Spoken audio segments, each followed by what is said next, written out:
వర్ధిల్లాలి పవన్ కళ్యాణ్ గారి నాయకత్వం, యమసాని చంద్రశేఖర్ గారి నాయకత్వం, వర్ధిల్లాలి బూర్ల రామాంజనేయులు గారి నాయకత్వం, నారా చంద్రబాబు నాయుడు గారి నాయకత్వం,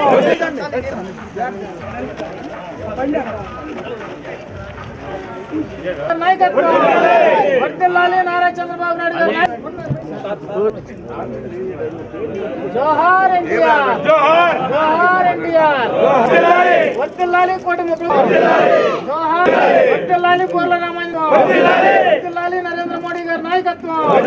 వర్ధిల్లాలి నారా చంద్రబాబు నాయుడు గారి నాయకత్వం, వర్ధిల్లాలి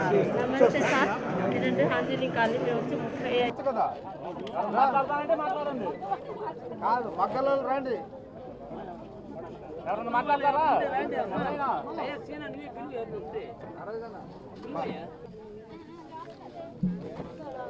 జోహార్ ఎన్టీఆర్, నారా చంద్రబాబు నాయుడు గారు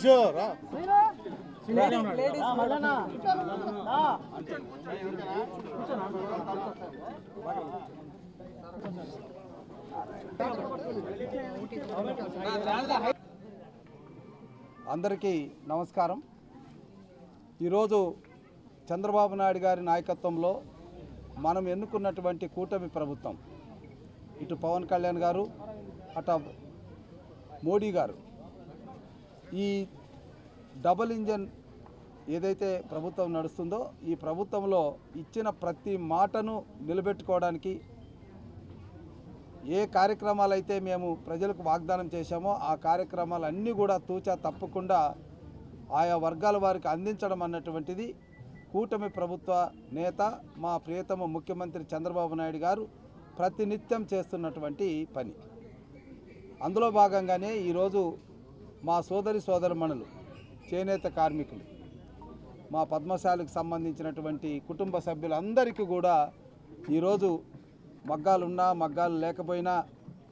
మరి మగ్గాల మీద నేసేటటువంటి వాళ్ళకైనా మరమగ్గాల మీద నేసేటటువంటి వాళ్ళకైనా దాదాపుగా 92,000 కుటుంబాలకి, ఒకటి కాదు రెండు కాదు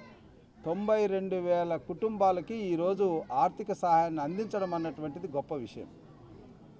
ఈ ఆర్థిక సహాయం అనేటువంటిది డీబీటీ ద్వారా వాళ్ళ ఖాతాల్లోకి 25,000 రూపాయలు అందజేయడమైనటువంటిదే కాకుండా ఈరోజు వారు నేసేటటువంటి వారికి కావలసిన ముడి పదార్థాలైనటువంటి నూలు మీద సుంకాన్ని తగ్గించడం, అదేవిధంగా వాళ్ళు తయారు చేసినటువంటి బట్టల్ని వివిధ ప్రాంతాలకు అమ్మించే విషయంలో స్టాల్స్ని ఏర్పాటు చేయడమే కాకుండా ఈరోజు టాటా వారి యొక్క నేతృత్వంలో, అదేవిధంగా మరి మనకు చెన్నై చేనేత కార్మికులకు సంబంధించినటువంటి వస్తువులను కూడా ఈరోజు ఇతర రాష్ట్రాలకి ఎగుమతి చేసే విషయంలో కూడా ప్రోత్సాహాన్ని అందించడం అనేటువంటిది జరుగుతుంది. ఇంకొక విషయం ఏంటంటే ఈరోజు 10 క్లస్టర్లలో చేనేత కార్మికుల యొక్క హబ్బులను ఏర్పాటు చేయాలని, మరి టెక్స్టైల్ పార్కులను ఏర్పాటు చేయాలని ప్రభుత్వం త్రికరణ శుద్ధిగా పనిచేస్తుంది. కేవలం వైసీపీ పాలనలో